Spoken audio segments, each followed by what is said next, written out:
Entreprendre, ça reste une question, vous l'avez dit, de choix personnel, de graines de folie. Mais comment vous qui êtes non pas directement dans le cambouis, hein, nos éminents invités, comment vous pouvez nous donner envie de continuer à entreprendre et quelles sont aux différentes strates dans lesquelles vous êtes, nos relais de croissance et nos raisons d'espérer. Monsieur le député Omarjee.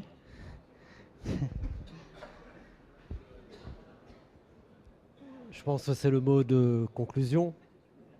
D'accord. Bon. Après avoir vu cet environnement, ces inquiétudes, il faut aussi insister sur un certain nombre d'atouts que nous avons et le caractère attractif de nos territoires. Au niveau, je reviens, excusez-moi, sur l'Union européenne. Je pense qu'il y a un discours, un vocabulaire que nous devons aussi choisir dans la manière dont nous défendons et dont nous faisons la promotion de nos régions ultrapériphériques et de nos territoires. Et sortir, je le dis souvent, de ces visions parfois trop misérabilistes, qui peinent aussi à faire avancer en Europe la mise en œuvre d'un certain nombre de mesures. Et dans le dialogue que nous avons avec les autorités politiques comme avec les commissaires ou l'administration à Bruxelles, nous devons toujours faire attention au choix des mots ainsi qu'aux objectifs que nous donnons l'impression de poursuivre. Ce que je veux dire par là, c'est que nous avons, nous ici, des atouts considérables pour nos pays, évidemment, mais aussi pour l'ensemble de l'Union européenne. Et investir dans les outre-mer européens, c'est aussi investir au bénéfice de l'ensemble de l'Union européenne. Parce qu'on voit bien que ce qui se joue actuellement dans les îles, et à La Réunion en particulier, rencontre les grands défis planétaires et les grands défis de l'Europe elle-même. Et il faut que les Européens aient conscience qu'en nous aidant, ils viennent en aide également à la résolution de leurs propres objectifs. J'ai un dada qui est aujourd'hui partagé par notre élu au niveau national, c'est la question des mers et des océans, également par le sénateur Vergès. On a fait les calculs. La France, c'est-à-dire dans la géographie du XXIe siècle, on ne doit plus réfléchir seulement au niveau des terres émergées. Si vous additionnez l'ensemble des terres émergées de France, de la France, nous nous situons à peu près au 11e rang mondial, avec la Guyane. Bon. En revanche, si vous additionnez les mers et les océans, nous nous retrouvons devant des géants et nous nous retrouvons au 6e rang mondial. Et cette ambition que nous portons pour les mers et les océans en France, nous devons la faire partager aussi au niveau de l'Union européenne, parce que nous pourrons ainsi placer les outre-mer européens au cœur d'une grande ambition pour l'Europe qui permettra de changer le regard qu'ils ont sur nous. On parlait des aspects géostratégiques il y a un moment. Bon, je suis aussi j'ai la responsabilité de représenter Mayotte. Il se joue actuellement dans le canal du Mozambique des enjeux absolument extraordinaires. Bon, pour la France, mais aussi pour l'Europe. Donc nous devons nous pouvoir tirer le meilleur de tout ça. Que leur regard change sur nous, mais ça permettra nous aussi de changer notre regard sur nous-mêmes. Parce que vous l'avez dit, quand on regarde les caractéristiques de nos pays, on dit nous sommes des petits territoires insulaires éloignés. Mais je crois qu'avec cette géographie du XXIe siècle, nous devons bannir ce terme de petit de notre vocabulaire, parce que nous sommes immenses, nous sommes absolument immenses dans le monde. Prenez la Polynésie, bon, ou même la Réunion avec son domaine maritime. Nous sommes bien plus immenses qu'un pays européen qui a une taille terrestre plus grande que nous, mais qui est totalement enclavé et qui n'a pas ce domaine maritime et ces grands fonds océaniques. Ce qui veut dire que nous allons devoir nous regarder comme des géants.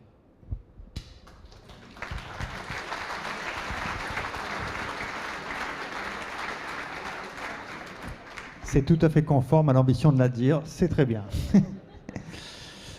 Monsieur Guillaumin, la région Réunion, donc, comment s'inscrit-elle dans cette volonté expansionniste pour notre territoire, donc dépasser la limite de nos côtes? Quels sont aussi à l'intérieur de notre territoire, hein, selon la région Réunion, ces fameux relais de croissance? Alors peut-être un mot d'ailleurs sur certains projets autour du BTP ou autres, tel qu'il vous conviendra. Je vais rester peut-être moins stratégique. Sans jeu de mots, je pense que vous avez déjà donné une partie de la réponse par ces deux témoignages très concrets.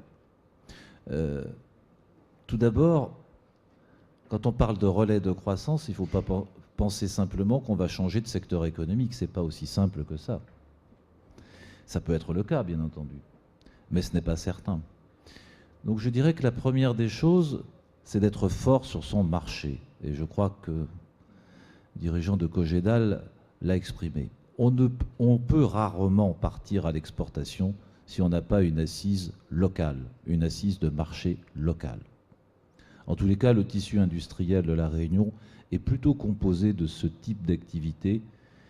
Et donc il faut d'abord augmenter la compétitivité des entreprises locales, quelles que soient les stratégies après plus marketing ou de prix marginaux qui sont conduites à l'exportation. Et bien entendu que l'avenir de ces entreprises, ou du moins de certains de leurs produits, ou de certains de leurs activités, si on se retrouvait dans 40 ans, ce ne sera peut-être pas mon cas, peut-être que ces entreprises, ou même très probablement, ne produiront plus les mêmes produits. C'est tout à fait possible. Mais l'important, c'est qu'elles soient encore là, avec des emplois, de la valeur ajoutée et surtout une taille beaucoup plus importante. La deuxième réponse, très pragmatique, c'est l'exemple merveilleux qui vient de nous être donné. Il y avait tout dans cet exemple. Il y avait le côté humain que vous avez signalé, il y avait l'exemplarité qu'il faut souligner, il y avait l'entrepreneuriat qui était évident, et puis il y avait la capacité aussi de reprendre une entreprise, c'est un point important, et de la faire croître. Et peut-être sur des nouveaux produits, nous n'avons pas encore eu le temps de le voir. Donc chercher en permanence des nouvelles niches, des nouveaux produits, et peut-être dans un certain nombre de cas, et il y en a déjà quelques exemples, des produits plutôt tournés à l'export et pas simplement sur le marché local, oui, bien sûr qu'il faut y croire.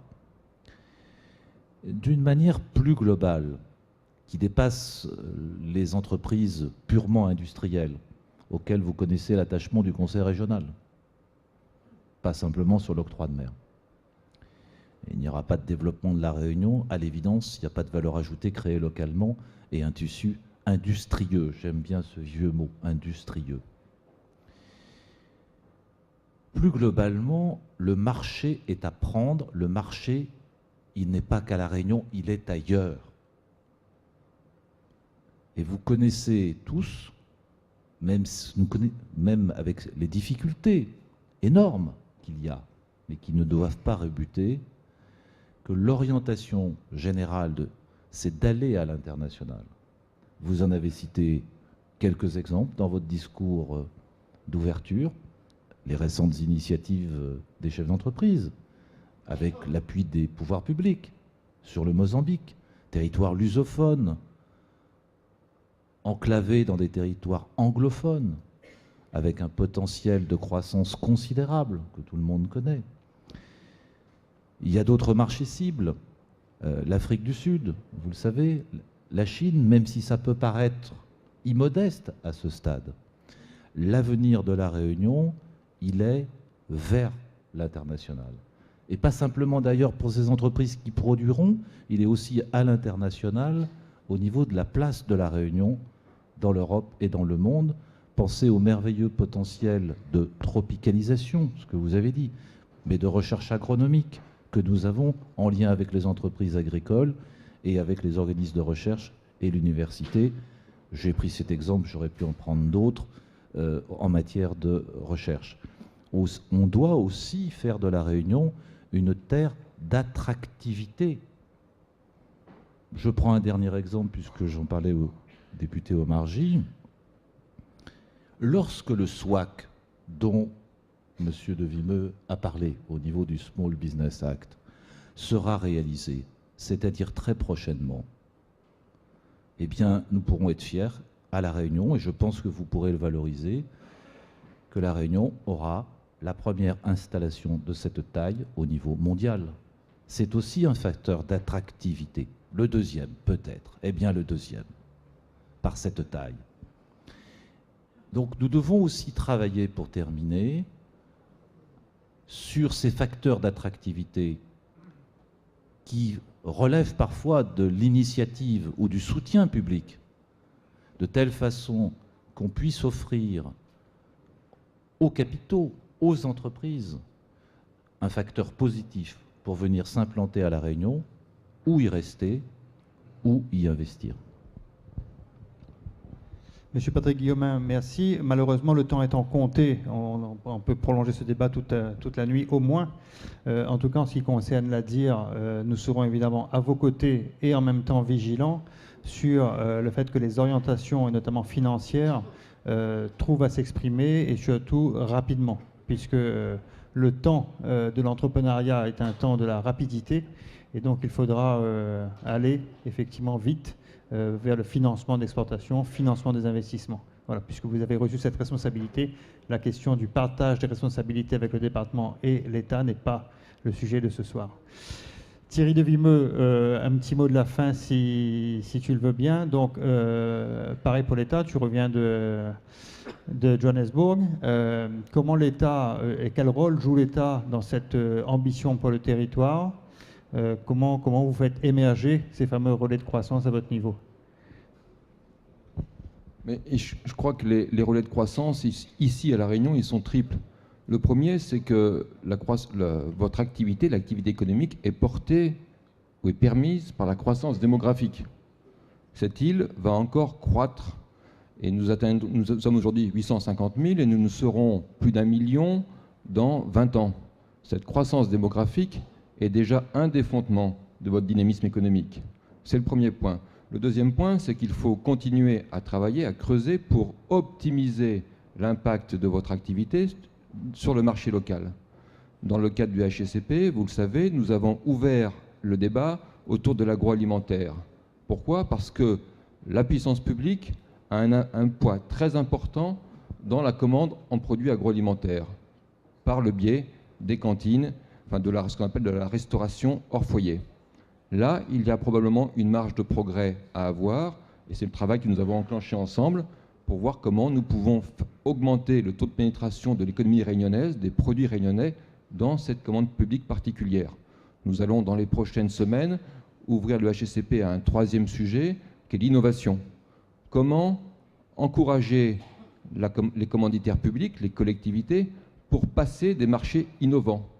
Quand on fait du BTP, quand on fait des trottoirs ou des panneaux, par exemple, comment encourager les collectivités à commander des panneaux intelligents, qui ne donnent pas qu'une information physique, mais qui, parce qu'elles ont des puces à l'intérieur des panneaux, peuvent donner des informations sur nos smartphones, etc. Là, il y a probablement des relais de croissance que nous pouvons explorer, et le potentiel de recherche qu'a souligné Patrick, le potentiel d'innovation que vous avez inhérent à vos tripes ici à La Réunion, doit nous permettre d'explorer positivement ces pistes.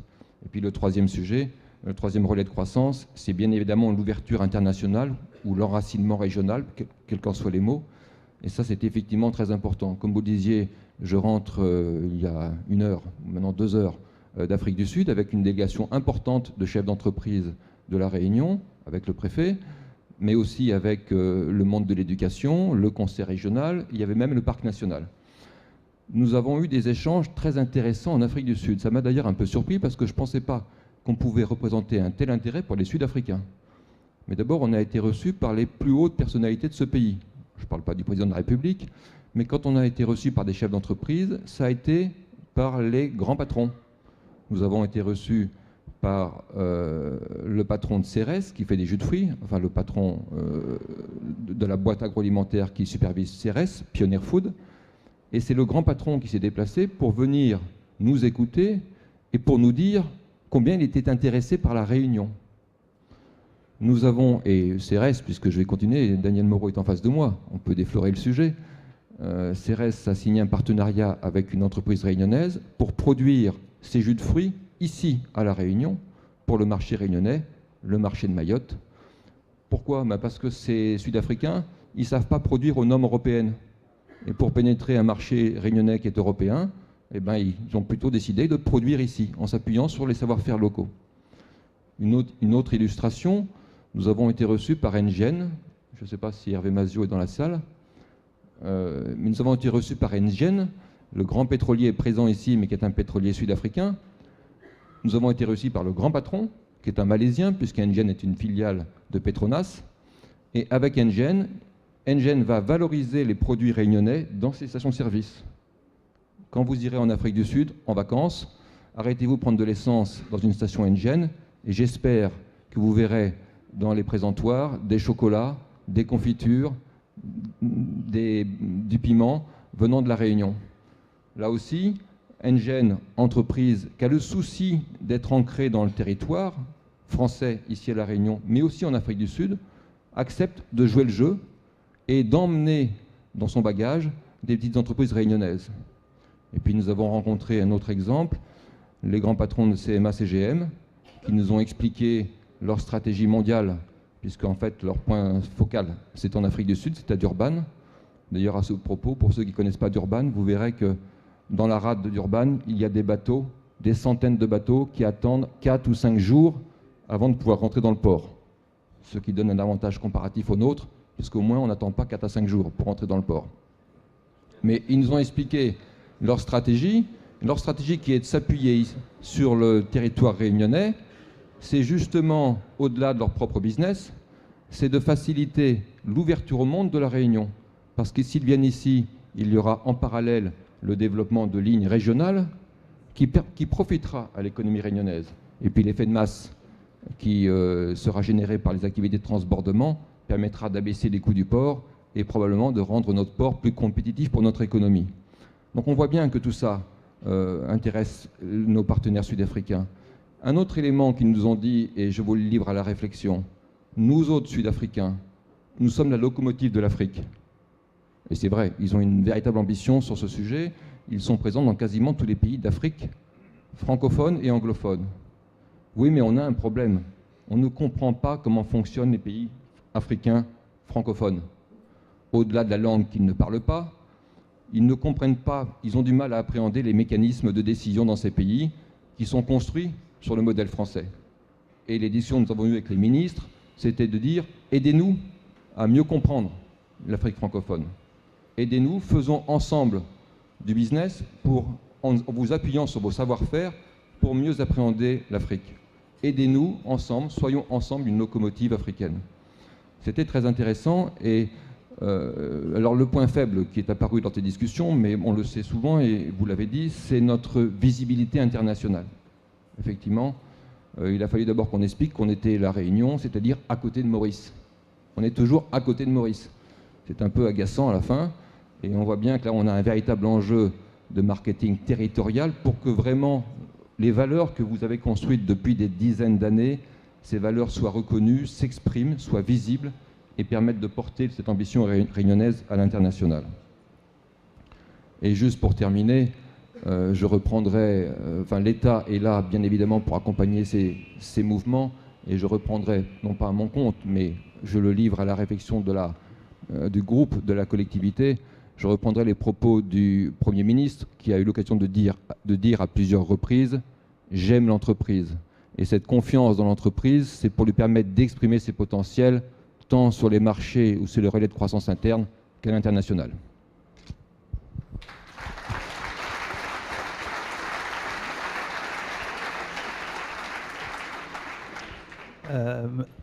plutôt que d'opposer effectivement Réunion Maurice et d'autres, l'ADIR a pris le parti de rapprocher les hommes. Et donc nous avons le plaisir ce soir d'accueillir Gérard Boulet, le président de l'Association des industriels mauriciens, puisque notre concept, c'est plutôt de s'associer pour chasser en meute. Et malheureusement, donc, notre confrère Stéphane Ravolosson, président du CIM, syndicat des industriels malgaches, ne peut pas être parmi nous, mais on a une pensée pour lui. Et donc, tous les trois, donc les syndicats industriels de l'océan Indien des pays les plus avancés, essayons de nous rencontrer pour faire émerger des collaborations entre nos différentes industries qui ont chacune leurs compétences. Voilà. Monsieur Younous Omarjee, monsieur le député, merci. Monsieur Patrick Guillaumin, représentant de la région Réunion, merci. Monsieur Thierry Devimeux pour l'État, merci beaucoup. Nous vous invitons... Alors, je vais rectifier une petite chose. J'ai oublié dans mes exemples une industrie qui s'est créée cette année. Donc, notre ami DAC Industrie qui fait des chauffe-eau solaires pour les collectivités. Voilà, 10 secondes de pub, tout seul. Voilà. Et je vous invite donc à un cocktail à base de produits locaux. Et je me permets une dernière petite pique. Donc, nos amis de la région, de l'État, bon, on n'a pas encore été invités à la DG Régio, mais bientôt, donc verront qu'il est tout à fait possible de faire des cocktails à base de produits uniquement locaux.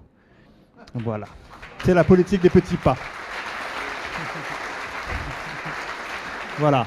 On a nos amis du GIR ont fait un tiré à part d'un journal qui sort samedi et qui met en avant les produits locaux et donc qui a été fait spécialement pour l'AG de l'ADIR. Je vous invite à récupérer un exemplaire derrière Françoise de Palmas en sortant. Merci beaucoup. Et bonne soirée. Le pot de l'amitié vous attend.